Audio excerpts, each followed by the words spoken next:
Welcome back to Sunday School Online.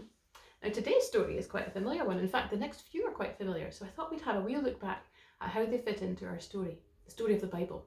So we'll go back a bit to Abraham's grandson Jacob and his 12 sons. Now they were living in a land that had famine, there was no food. One of the sons, Joseph, was already living in Egypt, so the family went there was plenty of food, and they lived in Egypt.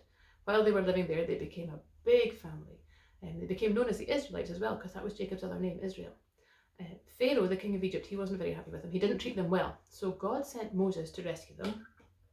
And they came out of Egypt and they crossed the Red Sea and they travelled around the desert for 40 years. And eventually they crossed the Jordan and into the promised land where they settled down. Now, once they were living there, they looked around at the other countries and said, we want a king like those countries do. Eventually God gave them a king. He gave them King Saul. After King Saul came King David. Now David, the Bible tells us, was a man after God's own heart. And David was the one that God promised the King of Kings, the rescuing king, would come from his family.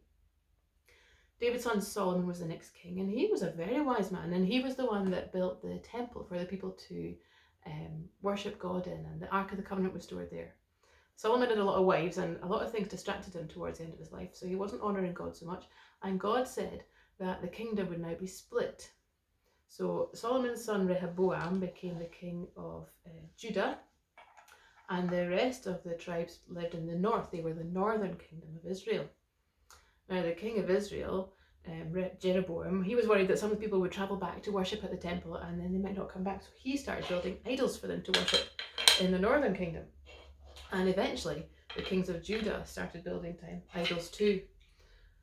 We've had quite a lot of kings over this time.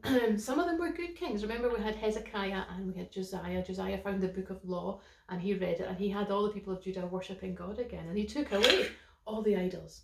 But the kings that came after put them straight back up again.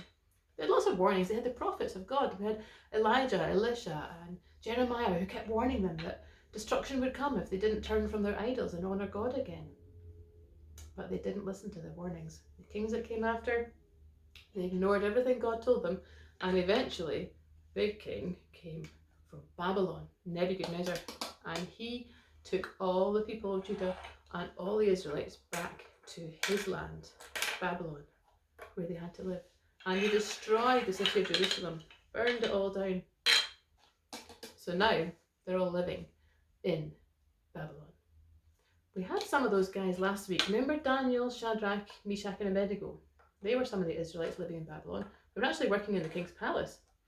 And they were still trying to honour God. They hadn't forgotten God's promise that he would send a king from the tribe of Judah and that God would be with them.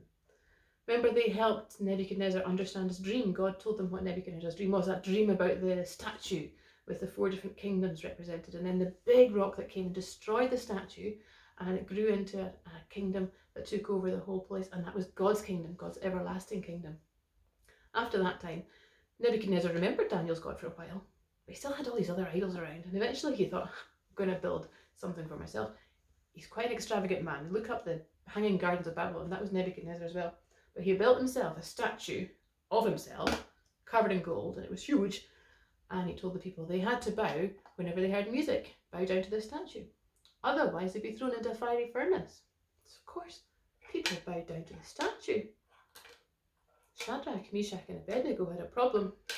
They didn't want to worship a statue of a man made of gold. They wanted to honour God.